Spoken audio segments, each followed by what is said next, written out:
क्या आपने कभी पत्थर मेले का नाम सुना है?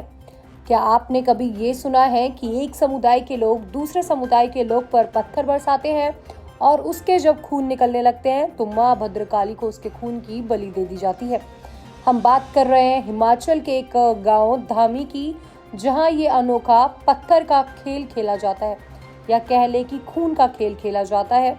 वहां माना जाता है कि इस खून के खेल से माँ काली को प्रसन्न किया जा सकता है। आइए जानते हैं इस अजीब खून के खेल के बारे में। हिमाचल प्रदेश में शिमला के गांव धामी के पत्थर मेले में शुक्रवार को लोगों ने एक दूसरे पर जमकर पत्थर बरसाए। दो समुदाय के लोग के बीच करीब 15 मिनट तक पत्थरबाजी होती रही। इसके बाद धामी क्षेत्र के जमोदी खुर्द के रहने वाले 30 वर्षीय सुरेंद्र उर्फ संजू राजपूत के एक पत्थर लगा, जिससे उनका जमकर खून निकला। फिर इसी युवक के खून से मां भद्रकाली के चबूतरे पर तिलक लगाया गया। सुरेंद्र करीब 8 सालों से पत्थर मेले में भाग ले रहे हैं। दिवाली के मौके पर यह गांव धामी की एक परंपरा का हिस्सा है। बता दें कि शिमला से करीब 30 किलोमीटर दूर धामी गांव में हर साल दिवाली के दूसरे दिन अलग अलग परगना यानी अलग अलग एरिया के लोग एक दूसरे पर पत्थर बरसाते हैं। यह सिलसिला तब तक चलता है जब तक किसी एक पक्ष के व्यक्ति का रक्त नहीं निकल जाता। आइए जानते हैं इस अजीब परंपरा के बारे में। माना जाता है कि ये परंपरा एक राज परिवार से शुरू हुई थी। क्षेत्र के लोगों के अनुसार धामी राज परिवार की एक रानी थी, जो कि शारदा चौराहे पर सती हो गई थी। रानी इस बात से आहत रहती थी कि मां भद्रकाली को नर बलि दी जाती है। उस जमाने में सब लोग सुख शांति और राज परिवार के सुनहरे भविष्य के लिए नर बलि देते थे।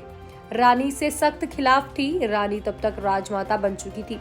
राजमाता का कहना था कि नर बलि की जगह भैंस की बलि दी जाए। राजा ने राजमाता की बात मान ली और तभी से मां भद्रकाली को भैंस की बलि दी जाने लगी। लेकिन इलाके में आपदा आ गई और शाही परिवार पर भी खतरे आते रहे। राजमाता से निवेदन किया गया कि हम भैंस की बलि देना बंद कर दे और फिर से नर बलि को शुरू कर दे, लेकिन राजमाता इस बात पर नहीं मानी। इसके बाद एक बीच का रास्ता निकाला गया कि ऐसा खेल कराया जाए जिसमें दो तरफ के लोग यानी दो समुदाय के अलग अलग लोग शामिल हो। वे एक दूसरे को पत्थर मारे और दोनों में से जिस भी एक व्यक्ति का खून पहले निकले उसे मां भद्रकाली के चरणों में रख दिया जाए। इससे नरबली से भी बचा जा सकता है और इलाके व राजवंश में सुख शांति भी बनी रहेगी। तभी से ये लोग एक दूसरे को पत्थरबाजी या पत्थर मारते आए हैं। बता दें कि धामी में राज परिवार की तरफ से तनेडू जठेडी और कटेडू परिवार की टोली, दूसरे से जमोगी खानदान की टोली के सदस्य पत्थर बरसाते रहते हैं। अन्य लोग पत्थर का खेल बस देख सकते हैं, लेकिन वो उन लोगों को पत्थर नहीं मार सकते। बस यही दो बिरादरी वहां पत्थरों का खेल खेलती है, तनेडू जठेडी और कटेडू परिवार। खेल में चौरास गांव में बने सती मार्ग के एक तरफ से जमोगी और दूसरी तरफ से कटेडू खानदान के लोग पथराव करते हैं। मेले की शुरुआत राज परिवार के नरसिंह के पूजन के साथ होती है।